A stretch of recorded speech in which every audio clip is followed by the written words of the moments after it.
네, 안녕하십니까. 공드림 한국사 기본이론 강의를 진행을 하고 있습니다.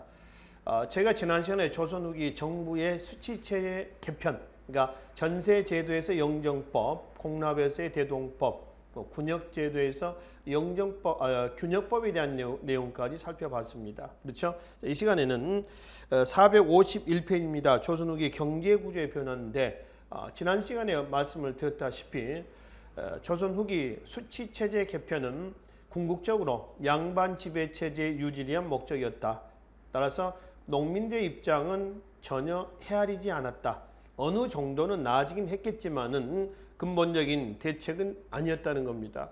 그래서 더 이상 기대할 수 없게 된 농민들은 지배층의 이러한 모순, 미비한 또 미온적인 대책에 대해서 자구책을 강구했었다. 그 자구책이 경제 분야에서 나왔습니다. 그게 이제 농업, 수공업, 광업, 상업 이런 다양한 경제 분야에서 나왔는데 이걸 통해 가지고 피지배층의 경제적인 의식신장에 영향을 줬고 이 의식신장은 나중에 신분제 변동에까지도 영향을 주는 요인으로 작용을 하게 됩니다. 자, 신분제 변동은 우리가 다음 장에서 보기도 하고요. 일단 이 시간에는 지배층의 미온적인 세제 개편에 대한 농민의 자구책에서 농업 분야부터 살펴보기로 하겠습니다. 교재 451쪽에 농업부부터 좀 보시죠. 먼저 영농 방법을 개선합니다. 기본적으로 여기는 농민의 자구책이 내재가 되어 있다라고 이해를 하시고 정리를 하시면 되겠습니다. 먼저 쟁기가리가 있습니다. 쟁기가리 후기 때 와서 처음 나온 건 아니죠. 조선 전기부터 나왔었습니다. 가을에 수확을 하면 땅을 갈아 엎어놓는 거죠. 봄이 되면 이제 농사가 시작되기 직전에 봄이 되면 또 갈아서 또 엎는 겁니다. 이거는 땅 속에 있는 유기물질과 땅 위에 있는 흙들이 잘 섞이게 하는 겁니다. 믹서시키는 그런 효과를 노리는 거죠. 그다음에 개간, 간척, 개간, 간척의 용어는 제가 굳이 따로 설명을 하지 않겠습니다. 그다음에 밭농사에서의 농종법에서 견종법. 그다음에 논농사에서는 직파법에서 이양법, 즉 모내기법이죠. 이것도 우리가 조선 전기 근세 경제 때 정부가 이양법을 금지했는데도 불구하고 계속 확산시킨 이유에 대해서 살펴봤습니다. 역시 다시 세세하게 설명을 하진 않겠습니다. 보시고요. 시비법. 고려 때도 시비법이 나왔죠. 빌려주는 법이에요. 그러나 고려 때 일역전, 제역전 등의 토지가 있었습니다. 그러니까 1년, 2년씩 쉬는 토지가 있었다는 것이죠. 그렇죠? 그리고 농기구의 개량에서 다양한 농업 발달의 결과 농기구가 개량이 됩니다. 자, 이게 이제 영농 방법의 어떤 그 개선 내용들입니다. 자, 그중에 밭농사에 있어서의 견종법에서 농종법에서 견종법, 그다음에 논농사에서 직파법에서 이양법, 그다음에 시비법 있죠. 특히 견종법, 이양법, 시비법의 결과 1인당 경작 면적이 넓은 현상을 뭐라 하냐면은 광작이라고 합니다. 넓을 광자를 씁니다. 교재 뒤에 452쪽에 좀 보겠습니다. 그러니까 농업 분야에서 가장 두드러진 면이죠. 변화 모습이에요.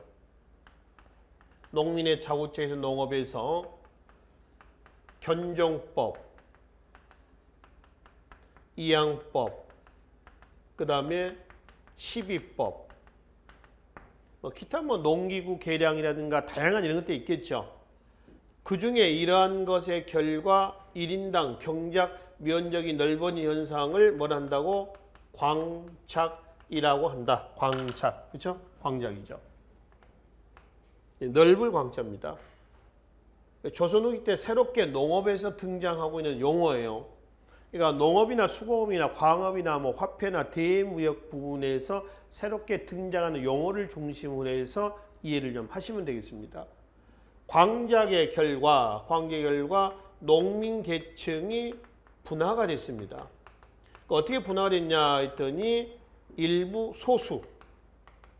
소수는 경영형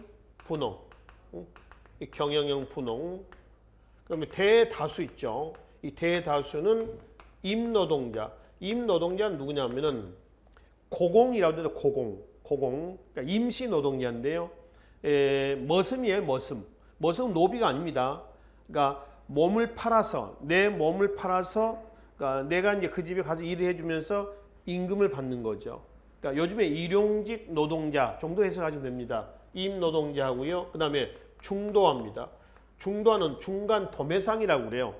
그러니까 농촌에서 광작으로 인해서 소작을 얻기가 어려워요. 그래서 이제 보따리 싸서 도시로 가는 겁니다. 도시로 가서 이 물건을 떼다가 좌판을 깔아놓고 장사하는 겁니다. 요 중에 노점상 정도로 봅시다. 그러니까 이것도 이제 조선후기 때 상업 인구가 증가가 되면서 관장제 상업이 민영 상업 체제로 넘어가는 계기를 가져다 준다는 것이죠. 아시겠죠? 자, 그 중에 이 소수의 경영형 분홍들은 요호 부민이라고 하고요. 또는 요호라고도 그래요. 요호는 요즘 얘기로 한다면 졸부입니다. 졸부. 그래서 이 졸부 경영형 분홍들은 부를 축적을 해가지고 여기서 끝나는 게 아니라 뭐죠? 양반으로 신분 상승을 하게 됩니다. 양반으로.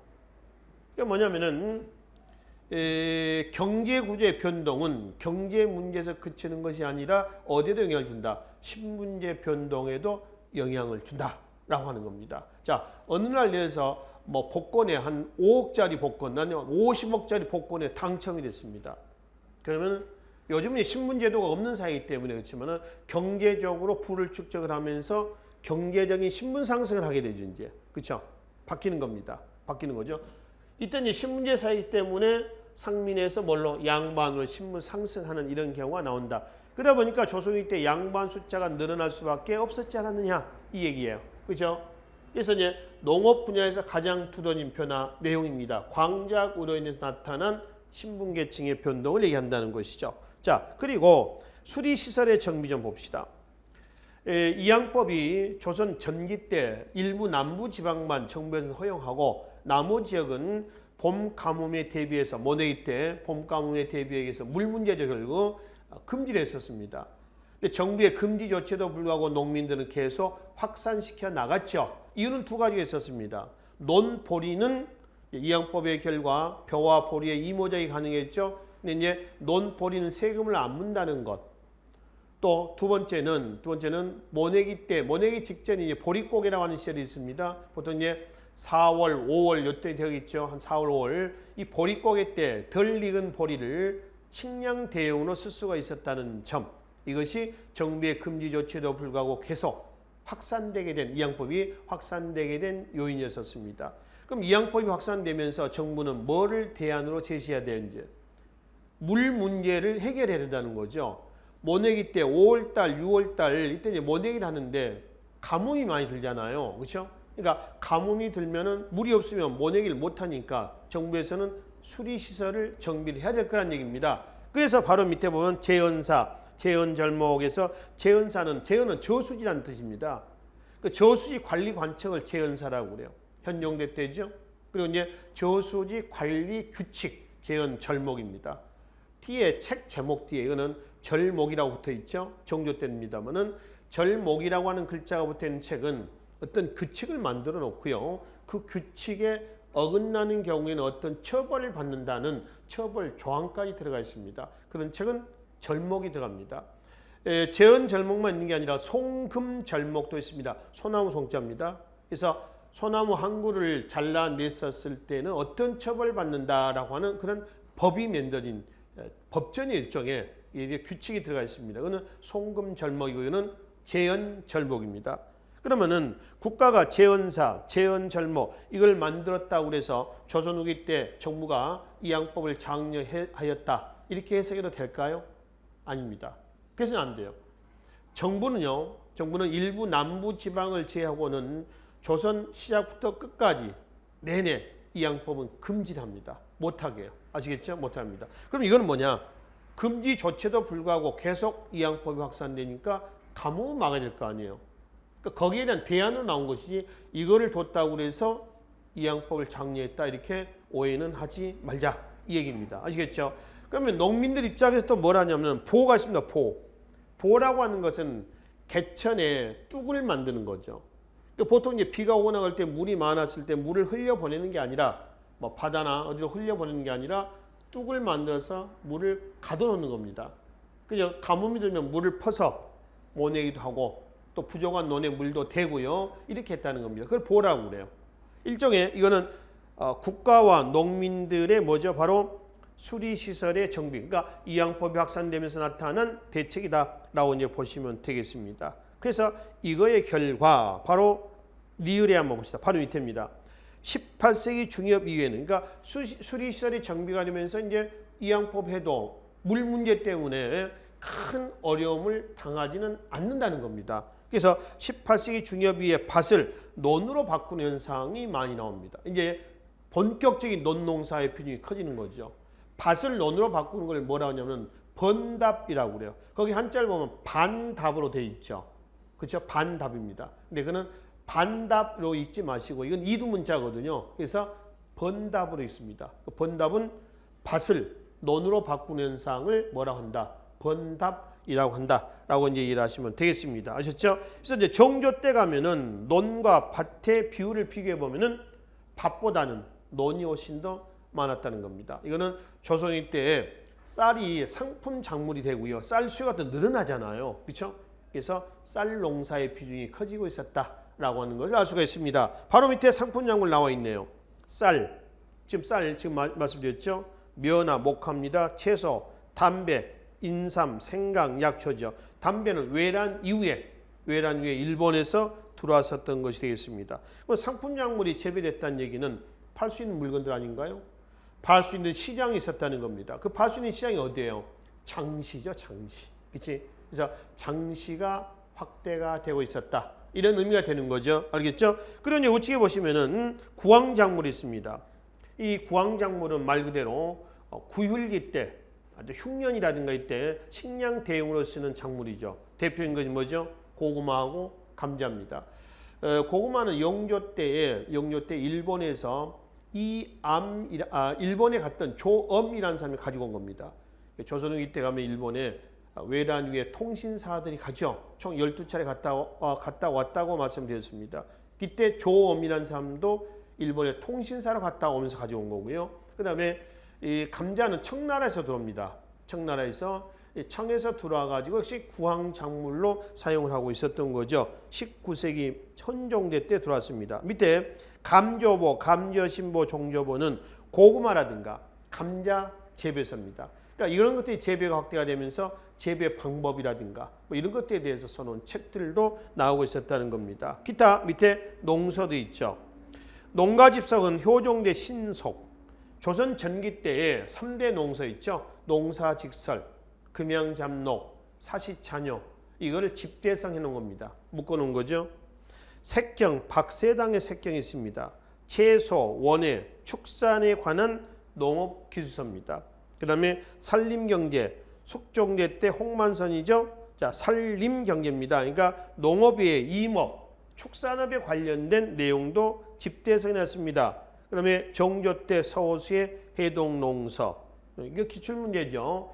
정조 때의 업적에 해당하는 것은 내서 정조의 명으로 왕명으로 서호수가 해동농서를 간행하였다. 이런 얘기입니다. 임원경제지 서유구입니다. 기타 유죽님, 박지원 등의 관홍소초 이런 농서들도 나와 있다는 것이죠. 지금 제가 이 책 제목하고요, 그 다음에 왕하고요 편찬된 저자를 하나하나 읽어드린 것은 이게 작년에 아마 기출된 문제였었던 것 같습니다.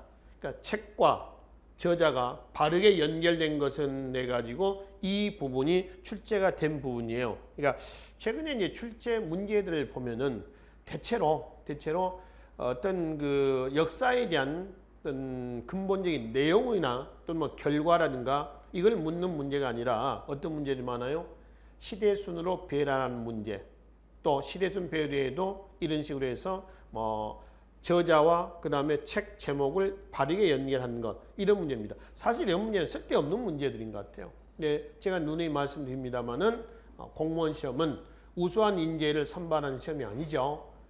많은 지원자들을 좀 떨어뜨리게 한 이런 시험 문제이기 때문에 충분히 이해를 하고 거기에 맞춰서 준비를 우리는 해야 한다라고 하는 겁니다. 공무원 시험의 문제 질을 따지하는 건 아닙니다. 여러분들은 학문적인 측면에서 접근하시면 좋겠지만은 그런 면보다는 일단 시험적인 측면에서 접근하면서 공부를 하셔야 된다라고 하는 거죠. 아시겠죠? 자, 그리고 이제 밑에 지대가 있습니다. 지대. 지대는 땅에 대한 임대료를 뭐라고 그래요? 지대라고 합니다. 자, 이거 한번 봅시다. 지대. 땅에 대한 임대료. 이 지대는 말이죠. 조선시대 때에 타조법하고요. 도조법하고요. 도전법이라고 하는 지대가 있습니다. 타조법은 조선 전개에서 후기까지.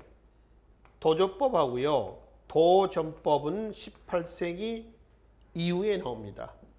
그러면 타조법은 어떤 지대냐라고 하는 거죠. 이거는 정률지대입니다. 일정한 비율을 지주하고 소장이 나눠 먹는 거죠. 2분의 1입니다. 우리가 이제 앞 시간에 전세제도 개편에서 국초의 답험 손실법에 대해서 말씀드렸죠. 수확량의 10분의 1을 걷어들인다라고 하는 거죠. 그리고 이제 하나 더해서 병작 반수를 금지한다고 그랬습니다. 기억나시죠? 병작 반수를 금지한다는 얘기는 지주와 소장이 반반씩 나눠 먹는 것을 금지한다는 뜻이에요. 근데 단서를 하나 붙여놨죠. 괄호에서 원칙상 가로 닫고 그랬잖아요. 그러니까 반반씩 나눠 먹는 걸 금지하는데 원칙은 그렇지만 실제로는 지주하고 소장이 반반씩 나눠 먹고 있다는 겁니다. 그죠? 그럼 실제로 반반씩 나눠 먹고 있었다는 얘기는 뭘 통해서 확인하냐면은 타조법에서 확인할 수가 있어요. 반반씩 나눠 먹고 있잖아요. 그죠? 이게 타조법입니다. 그리고 도조법은 정액지대입니다. 보통 다른 토지의 세금 비교해 보면 한 3분의 1 정도 미리 계약을 맺어 놓고요. 계약된 양만 내면 된다는 거죠. 정액지대입니다. 그러니까 풍년이 들건 흉년이 들건 계약된 양은 꼭 내줘야 된다라고 하는 거죠. 그렇죠? 근데 타조법은 수확량을 기준해서 반으로 뚝 자르는 겁니다. 도전법이라고 하는 거는 화폐지대입니다. 지대는 땅에 대한 임대료를 지대라고 그랬죠. 그죠? 근데 이거는 화폐로, 돈으로 이제 지대를 낸다는 겁니다. 그러니까 도조법하고요. 도전법 할 때 이 도라고 하는 것은 같은 거예요. 같은 겁니다. 무슨 의미냐면은 도는 도지의 약자입니다. 도지. 도지의 약자의 도예요. 그 도지는 뭐냐? 소장료를 도지라고 합니다. 소장료를. 그래서 그 소장료를 조로 내면은 현물로 내면 도조가 되는 거예요. 현찰로 내면 뭐가 되는 거예요? 도전이 되는 겁니다. 그러니까 뭘로 세금을 내냐, 지대를 내냐에 따라서 도조냐, 도전이냐 이렇게 이제 나눈다는 거죠. 이해되시죠? 자, 타조법은 지주하고 소장의 관계가 애속 관계입니다. 반면에 이거는 계약 관계입니다. 계약 관계요. 애속 관계 때는 당연히 지주가 유리하고요. 여기는 지주보다는 소작인이 훨씬 더 유리합니다. 근데 왜 지주가 유리하냐? 타조법은 타조법 하에서의 종자의 선택은 지주가 하고요. 농사에 필요한 비용은 당연히 지주가 해야 됩니다만은 소작인이 부담을 하게 돼 있어요. 그러니까 지주가 유리합니다. 그러니까 소작인 입장에서는 일할 의욕이 별로 없는 거예요. 왜냐하면은 종자 선택도 품종 선택도 해가지 농사에 필요한 경비 다 소작인이 부담하지. 그러니까 소작농은 죽으라고 일해놓고 나중에 쌀 100가마 생산됐다 그러면 반으로 나눈 겁니다. 2분의 1이에요. 그럼 공평한 거 아니야? 이렇게 볼 수가 있겠죠. 근데 여기서 지주가 유리하다는 이유에서 뭐라고 했어요? 농사에 필요한 경비는 다 누가 부담한다고요? 소장이 부담한다는 거죠. 그러니 반반씩 나눴지만은 쌀 50가마를 가져왔지만은 거기서 농경 종자 구입비 또는 농사에 필요한 비료세 무슨 노동 비용 하여튼 이거 다 떼고 나면은 남는 게 없다는 겁니다. 그러니까 이 정률지대에 썼던 타조법은 지주가 유리했었으며 지주와 소장의 관계가 어떤 관계다? 애속 관계다. 이거죠. 근데 도조법은 그 반대예요. 종자 선택을 누가 해요? 소작인이 합니다. 농사에 필요한 경비는 누가 하죠? 지주가 합니다. 이게 도조법이에요. 그러니까 소작인이 유리했었고 이거는 3분의 1만 내라고 하는 계약만 맺으면은 계약된 양만 내면 되는 거예요.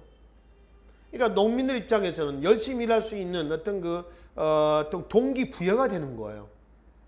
그래서 계약을 할 때 쌀 10가마니만 내기로 했다. 열심히 일해. 쌀 100가마를 생산했어요. 예를 들면. 그럼 10가마만 내주면 되는 거야. 그 나머지 90가만 다 누가 먹어요?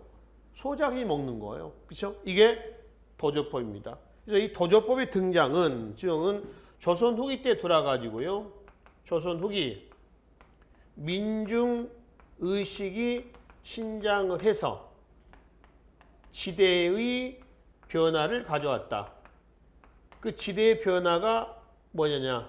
도조법이다. 그래서 도조법의 등장은 조선 후기 지주권의 약화와 그 다음에 뭐죠?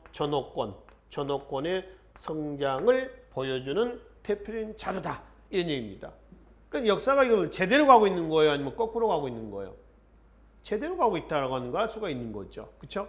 이게 근세에서 근대로 넘어가고 있는 경제적인 모습이다라고 이제 보시면 되겠습니다. 이 지대예요. 근데 이제 전반적으로 조선 전개 후기까지 내내 적용됐던 지대는 뭔가요? 타조법입니다. 도조법, 도전법 18세기 아주 제한적으로 실시가 된 것이지 저게 광범위하게 실시가 된 지대는 아니었다라고 하는 것이죠. 자, 454쪽의 맨 밑에 표를 하나만 잠깐 보고 갑시다. 18세기 황씨 가문의 토지 집적과 추수기에 의해서 충남 부여 지방을 기준합니다. 자, 원래 황씨의 땅은 아닙니다. 이 땅 전체가 총 62두락, 그러니까 12,400평입니다. 이 두락이라고 하는 것은 마직입니다. 그러니까 한 마직이는 200평이라고 그랬거든요. 그러니까 예를 들어서 도장동에는 송등매라고 하는 사람의 8마직이 28에 16, 1,600평이 되는 거죠. 그러니까 원래 이 땅 주인은 송등매 원소유주의 땅 주인들입니다. 근데 이 땅을 어떤 방법을 통해서 황씨가 전부 다 매입을 한 거예요. 그래서 매입해 가지고 황씨가 이제 광작을 하는 겁니다. 그리고 이제 도조법 하에서 그 보면은 수치 방식이 전부 도지 소작료인데 계약량이 있고 수치량이 있죠. 계약량이 있다는 것은 이게 도조법 하에서 계약을 맺었다는 겁니다. 그래서 송등매만 봅시다. 계약량 4석입니다. 쌀 4가마니를 계약을 했어요. 그래서 이제 수확을 해가지고 4가마니를 냈습니다. 누구한테 소작을 준 거야, 황씨는? 주서방한테 소작을 준 거지. 그러니까 주서방이 황씨하고 계약을 맺고 나는 쌀 4가마니를 주겠다. 그래서 가을에 4가마니를 낸 겁니다. 이건 잘 계약 요건을 잘 이행하고 있는 거죠. 근데 이런 경우도 있어요. 마지막 한번 봐봐요. 서글꼬지의 논 열마지기는 수양이란 사람하고 황씨하고 계약을 맺어서 쌀 7가마니를 주기로 했는데 결국 가을에 4가마니 10두, 4석 10두만 줘. 반밖에 안 준 거야, 쉽게 하면. 이거는 흉년이 들었거나 어떤 문제가 있었다는 거죠. 이런 경우도 있습니다. 그러니까 계약을 맺었다고 해서 꼭 계약량을 다 내는 거는 아니다. 이런 얘기죠. 예를 들면 은행에서 돈을 100만 원을 빌렸습니다. 그 100만 원 당연히 100만 원 플러스 이자까지 갚아야겠죠. 근데 다 갚지는 못하죠. 물론 대부분 갚습니다. 근데 중간에 뭐 생활이 어려지거나 뭐 일이 잘 안 돼가지고 부도가 나는 경우도 있잖아요. 그렇죠? 이런 경우도 있을 거라는 얘기입니다. 그리고 이 열마지 땅의 원주인은 수양이에요. 수양이가 뭐 딸을 시집 보내겠어요. 예를 들어서 돈이 없으니까 땅을 판 거야, 황씨한테. 그럼 이제 수양이는 땅을 팔아가지고 딸 시집을 보내고 살림 미천 좀 해줬습니다. 근데 수양이는 이제 직업이 농사꾼 아니에요. 농사를 지어야 돼. 땅이 없어. 그래서 다시 이제 자기가 파는 땅을 황씨한테 가서 황씨 이거 나한테 소작을 좀 주시게나. 1년에 쌀을 얼마 7가마니 줄 테니까 나한테 좀 소작을 좀 주게나. 그래서 계약을 맺은 거야. 열심히 했는데 잘 안 돼서 4석 10두만 낸 이런 사례가 된다라고 하는 거죠. 그렇죠? 이거는 조선 후기에 도조법과 관련해서 나타난 지대의 변화 상황이었습니다. 이게 확인하시면 되죠. 그래서 농업에서는 1년에 이런 변화 내용들 좀 보시고요. 그 다음에 두 번째 수공업 내용을 좀 보기로 하겠습니다. 자, 농업에는 전부 국가가 통제하고 있는 시스템이었어요. 조선시대 때. 그래서 조선 전기 때는 관영 수공업이었습니다. 관영 수공업에서 후기 때 가면 뭘 바뀌었다는 거죠? 민영 수공업으로 바뀌었죠. 이 관영 수공업 때에 경공장, 그 다음에 외 공장이 있었죠. 얘네들의 명단을 적어놓은 장부가 뭐였죠? 공장 아니었습니다. 여기에 등록이 되면은 의무적으로 1년에 한 2달 정도 중앙과 지방관청에 소속이 돼서 국가에서 필요한 물건들을 제조, 납품을 했었습니다. 이때 열심히 일해가지고 초과 생산해가지고 내다 팔고 그걸 가지고 생계를 또 꾸려나가기도 한다고 그랬죠. 걔네를 뭐라고 했냐면은 납포장이라고도 했습니다.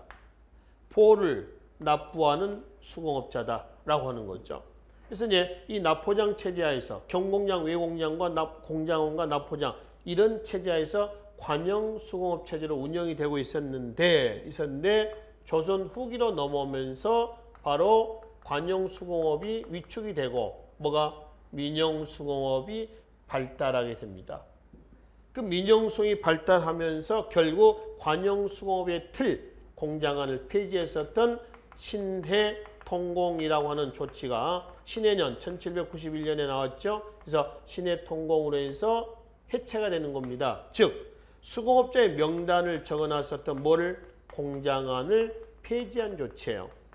그러니까 의무적으로 수공업자들이 공장에 관청에 들어가요, 안 들어가요? 이제 안 들어가도 된다는 겁니다. 개인적으로 물건을 만들어서 판다. 대신 세금을 내줘야 됩니다. 그렇죠? 그래서 공장안이 폐지됐던 신해통공 이후에 나타난 민영수공업에서의 수공업의 모습을 보면은 가장 보편적인 뭐가 나오죠? 선대제 수공업도 나오고요. 그 다음에 독립수공업도 나오고요. 그 다음에 간의 수공업도 나왔습니다. 그 중에 가장 보편적인 것이 뭐냐면은 조선후기 때 수공업에서는 선대제 수공업입니다. 이게 조선시대 수공업의 전반적인 흐름이라고 보시면 됩니다. 자, 그러면 전기 때 관영 수공업 체제가 왜 휘청거리가 됐냐라고 하는 거죠. 교재 455쪽에 매뉴얼 서너 개 나와 있죠. 좀 봅시다. 먼저 장인의 등록 깊이입니다. 뒤에 보죠.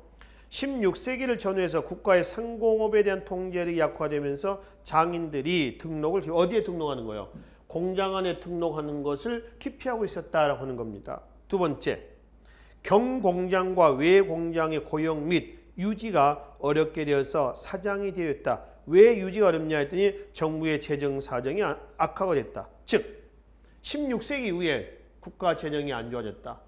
여기에 들어온 사람들은 먹여주고 재워주고 해야 될 거 아닙니까? 근데 국가 재정이 안 좋아지면서 여기에 얘네들을 먹여주고 재워주고 할 돈이 없는 거예요. 부족해진 거라는 얘기입니다. 그러니 수공업자들이 공장 안에 이름을 등록을 해서 관청에 들어가려고 하겠냐는 얘기예요. 안 한다는 얘기죠. 안 가고 집에서 개인적으로 물건을 만들어서 파는 이러한 모습이 나온다는 겁니다. 특히 세 번째 봅시다. 특히 세 번째 보시면은 관청에서 생산되는 물건보다는 얘네들 지금 관청에 들어가지 않고 개개인들이 사적으로 만들어서 파는 물건들이 품질이라든가 가격면에서 월등히 나았다는 얘기예요. 그리고 마지막 하나는 대동법 실시로 인해서 바로 공인들이 있었죠. 대동법 실시로 인해서 나타난 특허 사기를 공인이라고 했죠. 공인들이 이 물건들을 구매를 하러 다니면서 바로 사장들을 찾아다니는 겁니다. 그래서 공인의 활동과 도시 인구의 증가입니다. 인구가 증가하면 수요가 느는 거죠. 많이 만들어내야죠. 수공업이 발달하겠죠. 내다 팔아야지. 상업이 발달할 거란 얘기입니다. 일련의 이런 것들이 관영수공업이 위축되게 된 배경입니다. 그래서 계속 위축되면서 관영 공장이 운영이 안 되는 거야. 사람이 없으니까. 그래서 이제 걔네들 수공업자를 불러들이는 창구였던 공장안을 폐지를 합니다. 폐지한 이후에 수공업자들이 관청에 들어가지 않고 개인적으로 물건을 만들어서 파는 겁니다. 그 수공업자가 예를 들어서 A, B, C 이런 사람도 있다라고 한번 봅시다. 자, 그중에 A는 돈을 좀 많이 벌었고요. B는 어느 정도 벌었고요. C는 전혀 못 번, 즉 C는 기술은 있는데 돈이 없는 이런 사람이다. 자본이 없는 사람이다. 라고 얘기를 합시다. A와 같은 경우는요. 보통 독립수공업자로 성장합니다. 그러니까 수공업자가 수공업자를 고용하는 또 대규모의 이런 형태가 되는 것이죠. 그렇죠? 그리고 B와 같은 경우는 그 정도는 안 되지만 동네에서 구멍가게 정도 할 수 있는 수공업 형태를 유지를 하고 있고요. 그리고 C와 같은 경우는 어떤 경우냐면은 돈은 기술이 있는데 돈이 없어요. 시가에서 분필 만드는 수공업자라고 칩시다. 예를 들어서. 옛날에는 관청에 들어가가지고 공장 안에 등록해서 중앙이나 지방에 가서 국가가 원료 다 대주잖아요. 너 역시 오늘 분필 10개 만들어.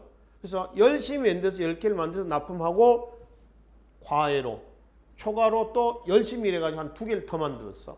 이 2개는 세금을 냈고 팔 수가 있었단 말이에요. 그래서 이제 생계를 꾸려 나갔단 말이지. 이런 수공업자를 뭐라고 했죠? 납포장이라고 그랬단 말이지. 근데 국가 재정이 안 좋아지면서 분필 만드는 씨가 공장에 등록도 안 하고 관청에 들어가지도 않는다는 겁니다.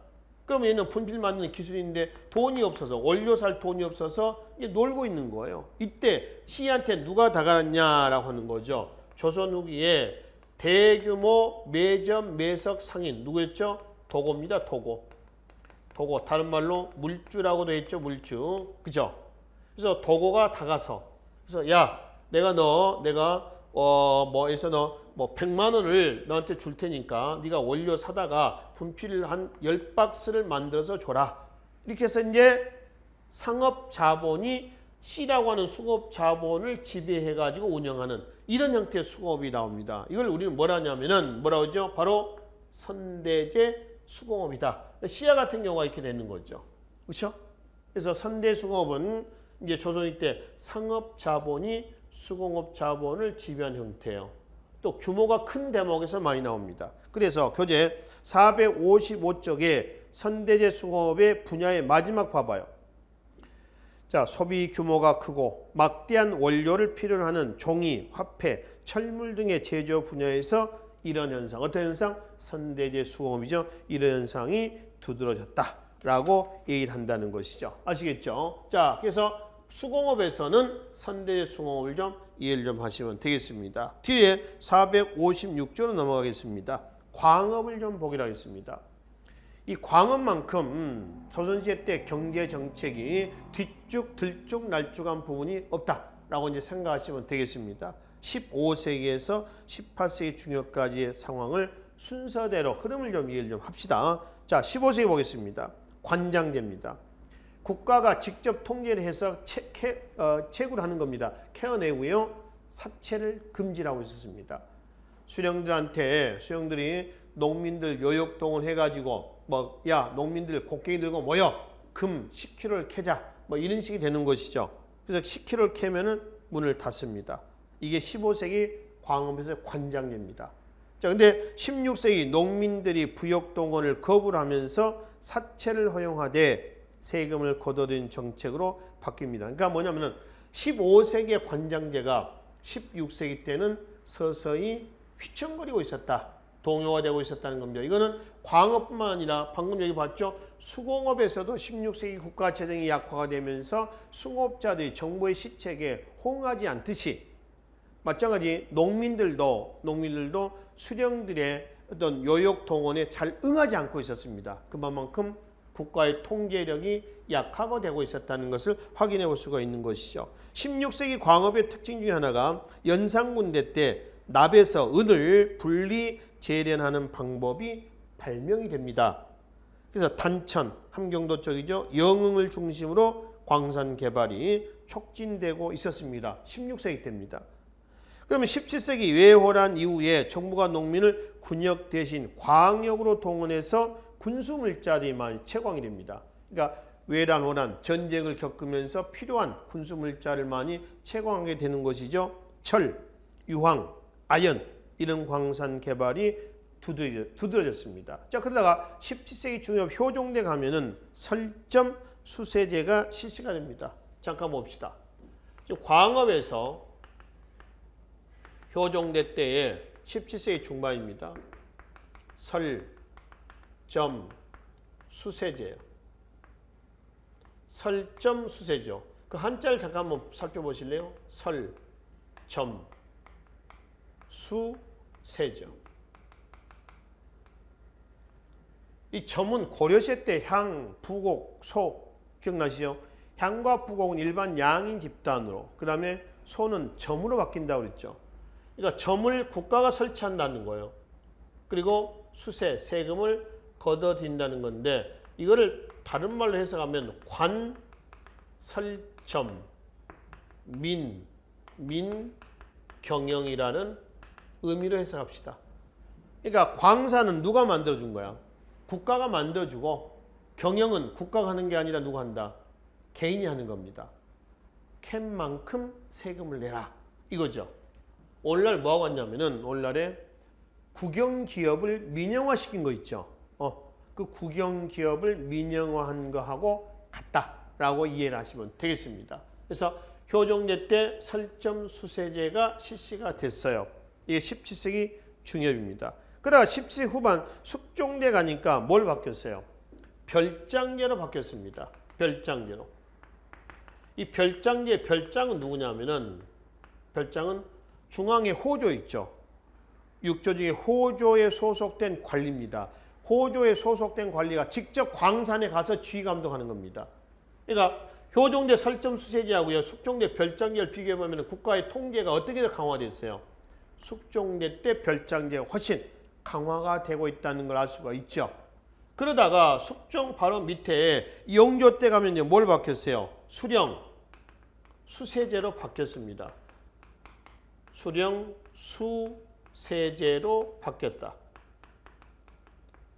중앙의 호조에 소속된 별장이라는 관리가 와서 직접 지휘 감독하는 게 아니라 지방 수령이 지휘 감독하는 시스템입니다. 그러면 숙종대 별장제하고 영조 때 수령 수세제하고 비교하면 어떤 게 국가의 통제력이 강화가 된 거예요? 별장제입니다. 이건 약화가 된 거죠. 중앙 관리가 통제한 시스템에서 지방 관리가 통제한 시스템이라는 얘기입니다. 그러니까 원래 이제 광업에서 관장제 아니었나요? 관장제 국가 통제입니다. 통제가 설점수세제로 오면서 조금 약화가 되죠. 사채를 허용하는 거니까. 이건 다시 국가가 중앙에서 관리하는 겁니다. 강화가 된 거죠. 이거는 지방 수령이 관리하는 겁니다. 약화가 되는 겁니다. 그러니까 조선시대 광업은 계속 들쭉날쭉합니다. 그러니까 일관적이지 못하다라고 하는 겁니다. 통제했다가 느슨해졌다가 다시 통제하고 또 느슨해지고 계속 반복이 되고 있다라고 하는 겁니다. 자, 이 광업의 변천 과정에서 18세기 이후에 새롭게 등장하는 용어 바로 맨 밑에 보면은 덕대, 혈주, 우측에 보면 잠채 이런 게 나옵니다. 우선 잠채부터 보겠습니다. 광산의 채굴은 쉽게 하면 떼돈을 벌 수가 있습니다. 그래서 금맥을 발견하면은 말 그대로 일확천금을 벌 수가 있죠. 그러니까 정부 몰래 가서 채공하는 경우도 많아요. 그 몰래 채공하는 걸 뭐라고 그래요? 잠채라고 그래요. 잠채. 그러니까 잠채가 있었다라고 하는 것은 그만큼 일확천금을 노리는 사람들이 많았던 거고 또 국가가 어느 정도는 제재하고 있었다는 걸 알 수가 있죠. 그러면 다시 넘어옵시다. 영조 때, 조선 후기 때 가장 이제 보편적으로 시행했던 광업에서 수령수세인데요. 수령수세제 때의 광업의 운영은 어떻게 했냐라고 하는 거죠. 자, 맨 위에 누가 있냐면 덕대가 있습니다. 덕대는 요즘에 누구 정도냐면 일단 기획하는 사람, 그러니까 CEO 정도로 보겠습니다.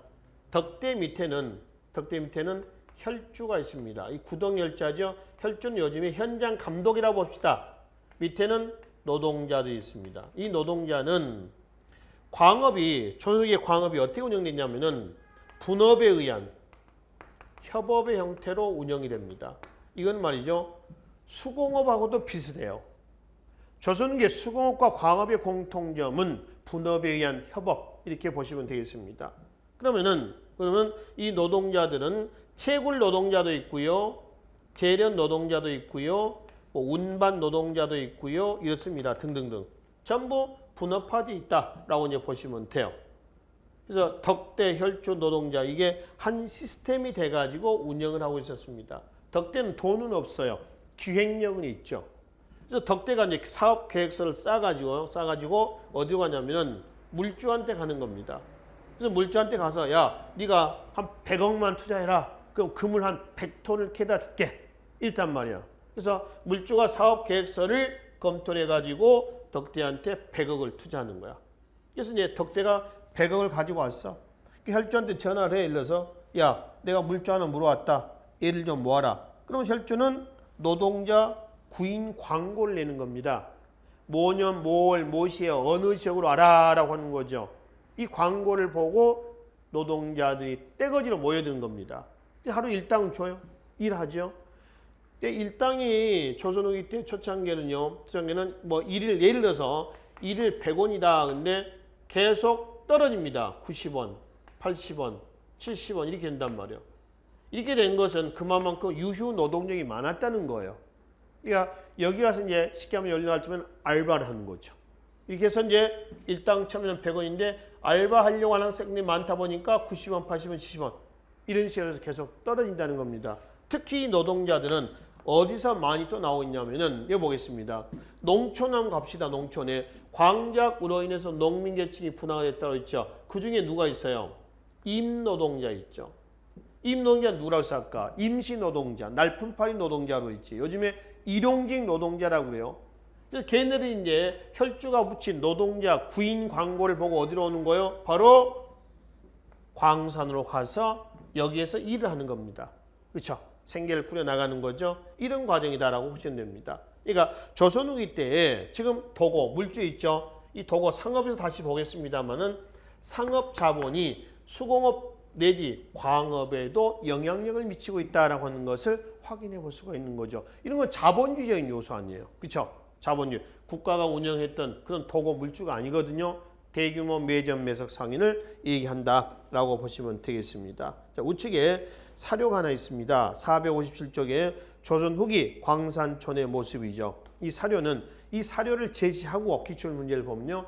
이 사료를 제시하고 이 사료가 나왔던 시기의 경제, 사회를 묻는 문제들이 간헐적으로 출제가 됐습니다.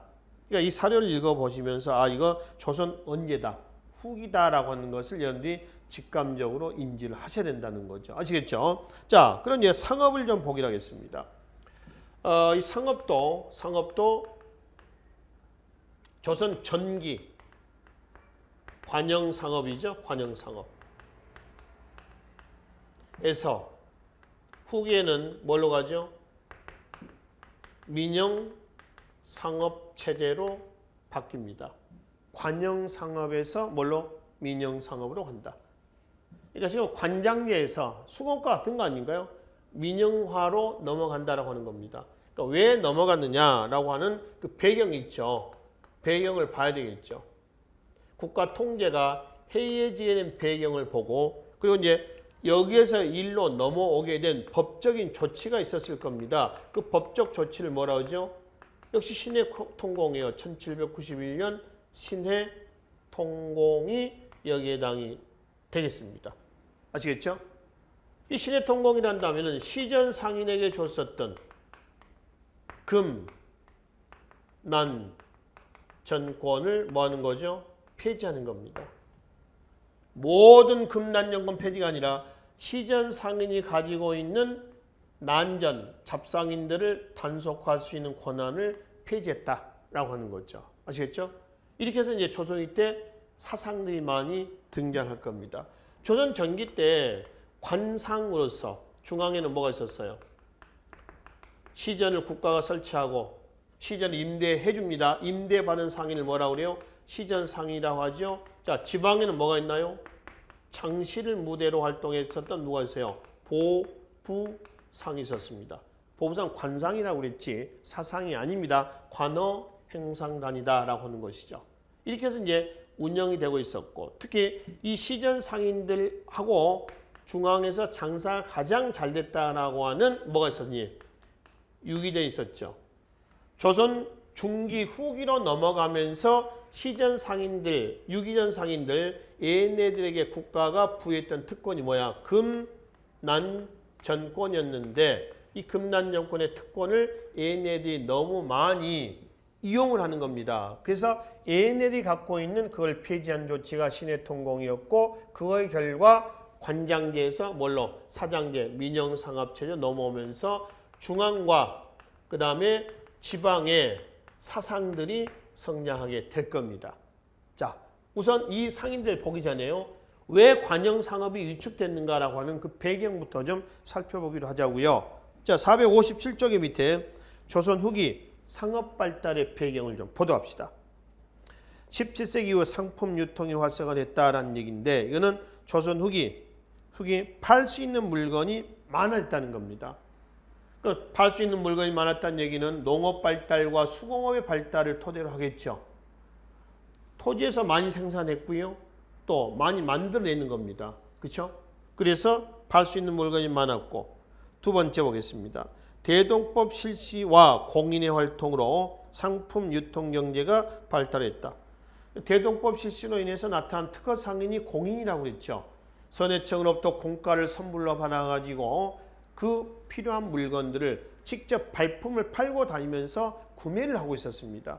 그래서 국가에다 다 바치는 거죠. 납품을 하는 거였습니다. 세 번째, 상품 화폐 경제가 발달하면서 바로 조선 후기 때에 각종 부세, 소장료가 급납합니다. 부세는 세금입니다. 소장료도 급납화됐죠. 급납하는 얘기는 뭐야? 급납합니다. 금덩어리로 세금을 낸다라고 하는 급납화가 아니라 뭘로 낸다는 거죠? 바로 돈으로 낸다는 거죠. 어떤 돈이에요? 상평통보겠죠. 또 인구의 증가로 수요가 늘었다. 수공업이 발달했다는 거죠. 마지막 농민계층의 분화도 상업 발달의 요인입니다. 즉 농촌에서 유리된 인구의 도시 유입으로 상업활동이 발발했다. 누굴 얘기하냐면 봐봐요. 중도화입니다. 중간 도매상이라고 했죠. 광작으로 인해서 농민계층이 분화가 됐으면 그중에 중도화는 어디로 와죠? 도시로 와서 도시로 이동을 해서 도시에서 뭘 하는 거죠? 장사를 하는 겁니다. 상업에 종사하는 거죠. 상업 인구가 많아졌다라고 하는 겁니다. 그렇죠? 이 상업 인구가 많아지면서 중앙에서 시전 상인들이 아까 어떤 특권을 가지고 있다고요? 금, 난, 전권의 특권을 가지고 얘네들을 휘어잡는 거예요. 그래서 이제 예를 들어서 중도화 얘네들이 도시에서 물건을 가지고 성 밖에서 가지고 들어옵니다. 얘네들이 성 안에서 장사를 해서 돈을 버는 게 아니라 A라고 하는 사상이 그래서 인삼을 내서 한 100만 원어치 가지고 들어왔습니다. 가지고 와서 이제 팔고 나가야 되는데 가지고 와서 팔려고 했는데 시전 상인한테 들통이 난 거야. 걸렸어. 시전 상인이 A를 잡아가지고 야, 너 인삼이 100만 원어치 나한테 50만 원에 넘길래? 아니면 너 잡아다가 내가 너 뭐 그냥 구속을 시켜버릴 거야. 관아에 고발해볼 거야. 이렇게 이제 겁박을 주는 겁니다. 그럼 울며 겨자 먹기로 얘는 100만 원짜리 물건을 50만 원에 넘기는 거예요. 시전 상인에게. 그럼 얘는 50만 원 사가지고 뭐 100만 원이나 150만 원 주고 또 팔겠죠. 엄청난 차익을 누리는 겁니다. 시전 상인의 이러한 비리를 누가 지금 봐주고 있었냐면 정치권에서 다 봐주고 있었습니다. 조선후기의 정치권의 주 여당은 노론이죠. 특히 종조 때 그래서 종조 때의 신해통공은 단순히 수공업이나 상업에서의 경제적인 조치만이 아니라 정치적인 조치라고 그랬죠. 시전 상인으로부터 돈을 뜯어가는 노론의 즉 요즘 하면 경유착의 고리를 뭐하겠다?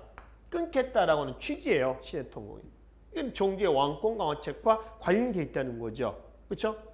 그래서 시전 상인이 갖고 있는 이거를 없애버립니다. 없애버리죠. 그리고 완전히 없앤 건 아니고 유의전 상인이 갖고 있는 금난정권 놔두고 시전 상인이 갖고 있는 금난정권만 폐지한 조치예요. 이게 신해통공이야, 상업에서.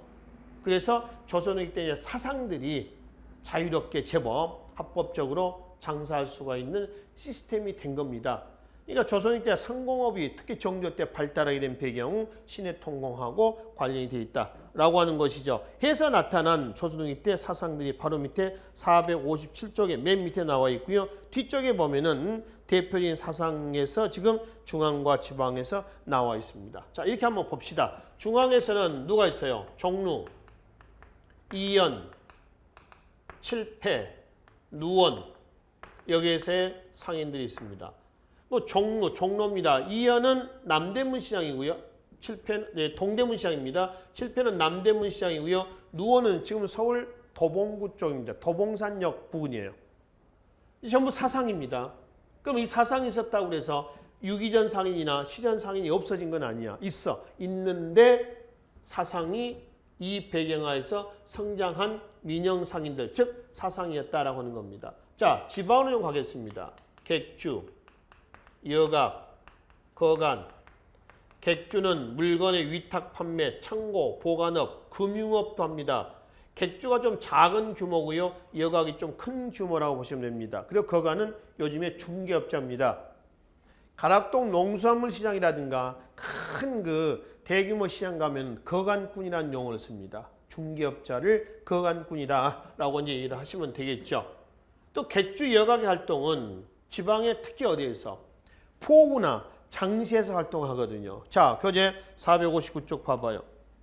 거기에 보면은 보부상 그림이 하나 있죠. 바로 왼쪽에 지방의 포구와 장시, 또 장시와 장시를 연결했다. 객주 여각입니다. 그렇죠? 밑에 포구에서 마지막 줄에도 그게 나와 있습니다. 포구나 장시에서. 또 지방에서 얘네를 말고 또 누가 있어요? 선상이 있습니다.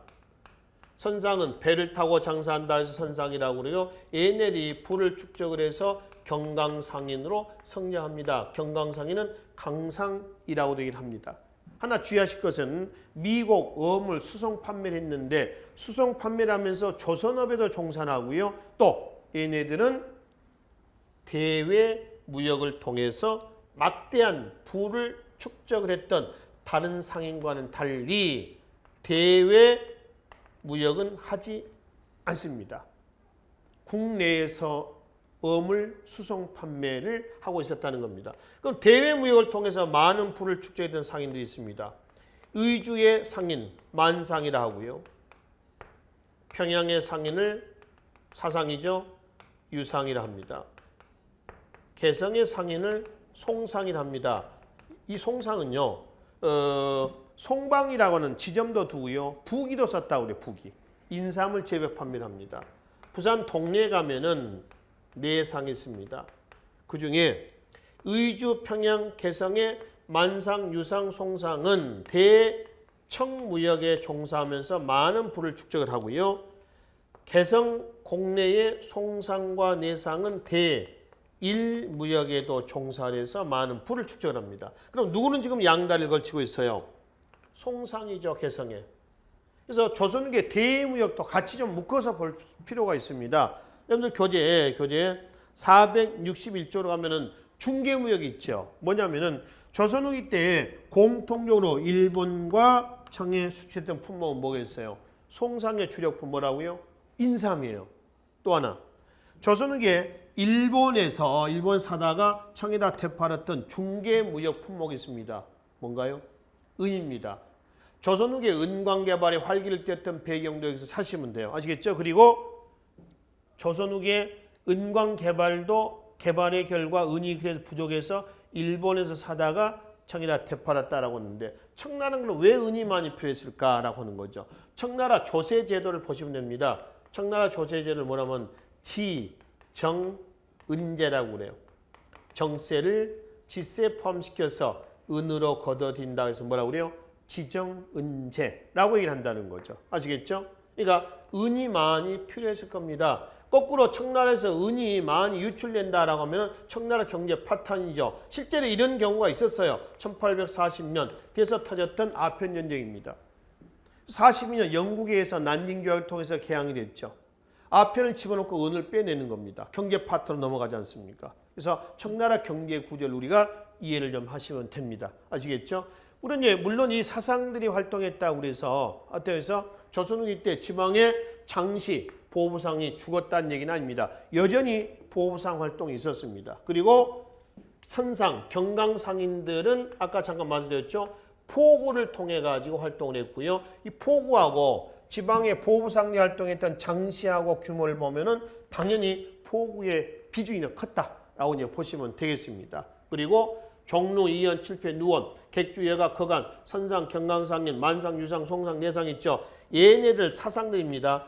이 사상들이 막대한 부를 축적을 해서 대규모 매점 매석 상인으로 성장했죠. 그 상인들을 우리는 뭘 한다?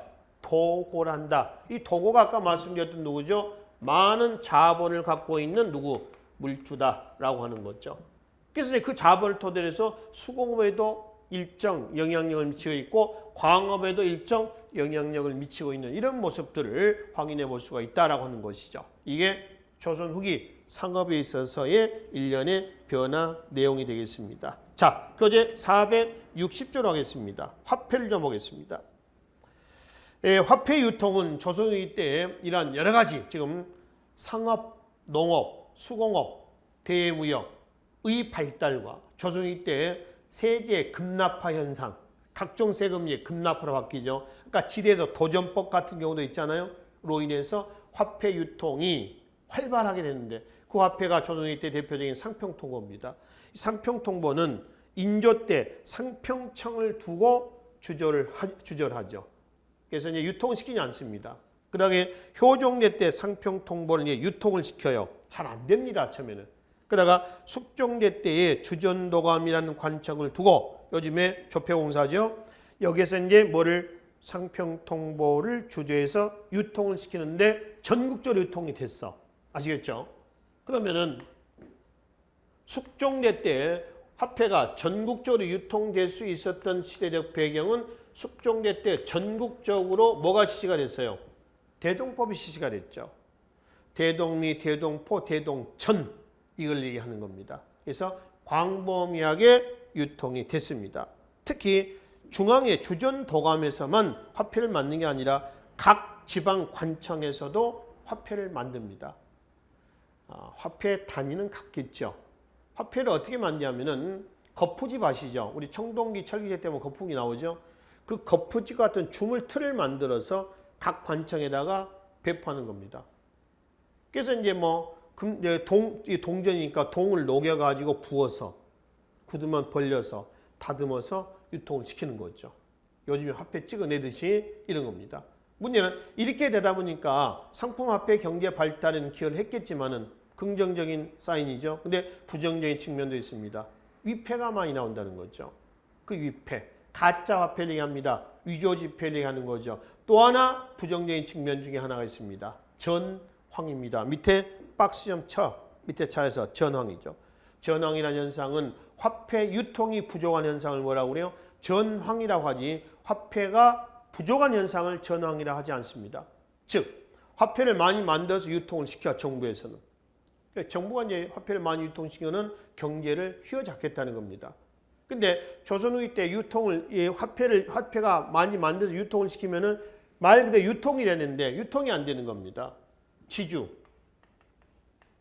양반들. 얘네들이 돈을 집에다가 차곡차곡 쌓아놓는 거죠. 안 쓰는 거야.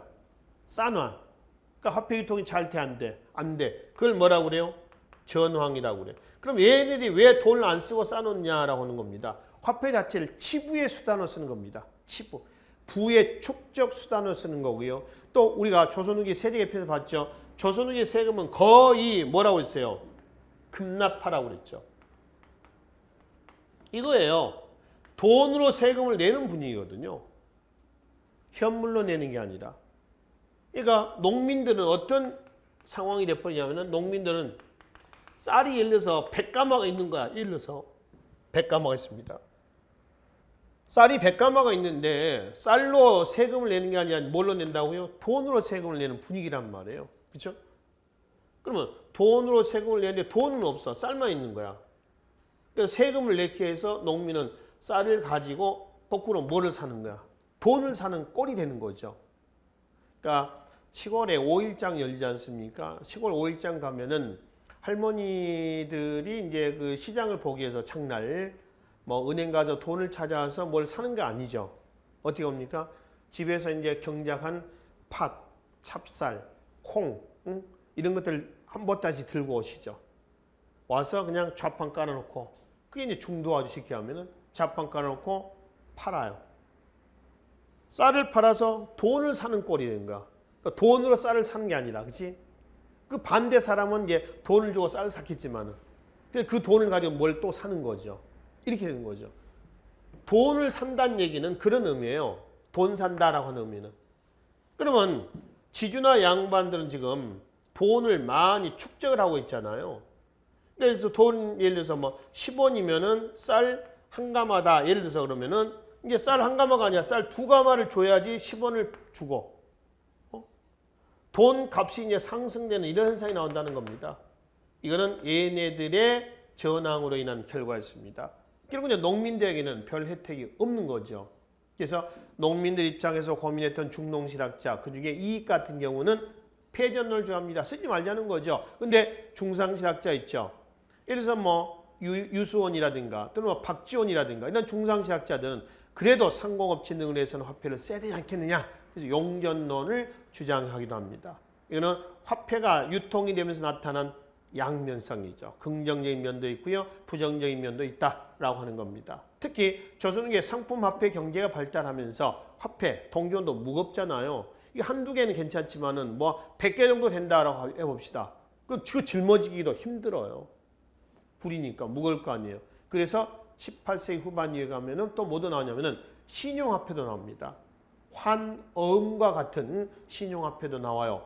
이게 광범위하게 유통된 건 아니지만은 이런 화폐가 나왔다라고 하는 것 자체가 조선후기의 경제가 자본주의 경제, 이른바 근대 경제로 진일보하고 있었다라고 하는 것을 보여주는 자료가 되겠습니다. 아시겠죠? 그래서 화폐 부분은 이렇게 이해하시고요. 무역은 아까 말씀드렸던 송상을 중심으로 하는 중개무역과 공통된 수출품, 그리고 개시무역과 후시무역이 있는데 개시는 공무역이고요. 국가 간의 무역입니다. 후시는 사무역이다 라고 해서 공무역, 사무역 내용들을 이해를 하시면 되겠습니다. 아시겠죠? 자, 그래서 조선 후기 여기까지는 국가의 정부의 수치체제 개편, 영정법, 대동법, 균역법 개편에도 불구하고 농민들이 제대로 혜택을 입지 못하니까 농민의 자구책으로 인해서 나타난 여러 가지 경제구조의 변동 내용에 대한 내용까지가 이 시간에 정리한 내용입니다. 농업부터 해서 대무역 부분까지죠. 그래서 이 경제구조의 변동으로 인해서 부를 축적을 해서 여기서 그치는 것이 아니라 신분 상승도 도모하다 보니까 조선후기 신분제도가 어떻게 됐다? 휘청거리게 됐다. 이것이 이제 우리가 다음 시간에 정리할 467쪽 조선후기 신분제도의 동요 내용입니다. 이 부분은 다음 시간에 정리하기로 하겠습니다. 수고하셨습니다.